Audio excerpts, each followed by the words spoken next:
Welcome to the Cladding Monkey installation guide. Before starting, let's gather all the tools needed. Tape measure, jigsaw, hacksaw, rubber mallet, marker pen, combination square, laser level or spirit level mixing device, and 4mm notch trowel if you plan to use the two-part adhesive, wipes, application gun, adhesives and silicones, work table. 24 hours before starting work, apply watered-down PVA solution to the wall, so all particles are completely removed, allowing you to install PVC cladding onto a clean surface.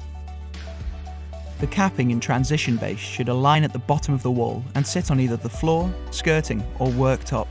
Use a laser level or spirit level to ensure this is the case.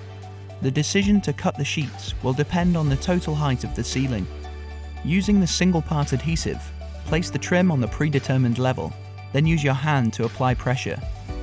Use masking tape to hold the profile in place, then leave it for as long as the duration stated on the adhesive. Measure the cladding area and mark the final placement for each sheet, from sockets to switches to pipes. If corners fall within the cladding area, for sheets to fit they may need to be adjusted. Check the levels of the walls to check if this is the case. Remove part of the film from around the edge of the sheet, so it doesn't become trapped in the profiles when fitted. When cutting the sheet, firmly hold down the sheet, as when using a jigsaw, excess vibration could cause it to break. There are two different adhesives used to stick the sheet to the wall, for two different situations.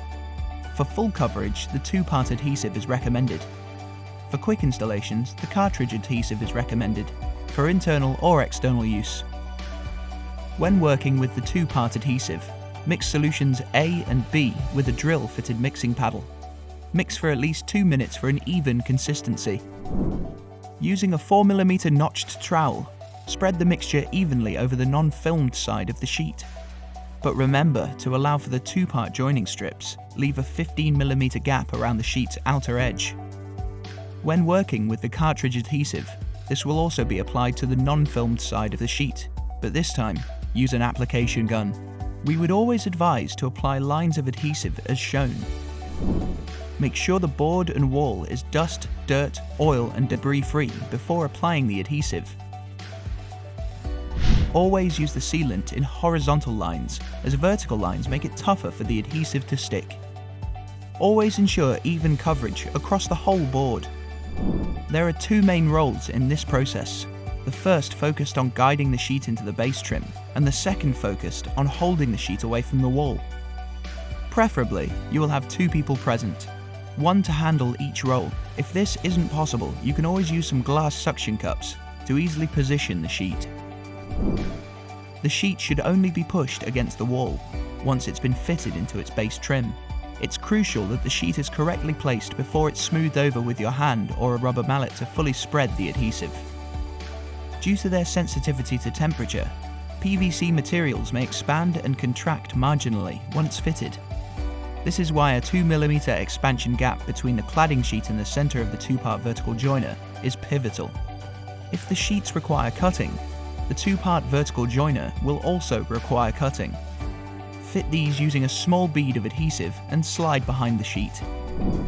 Please refer to our profiles information sheet on our website for information of the two corner choices available, both of which are offered in different sizes.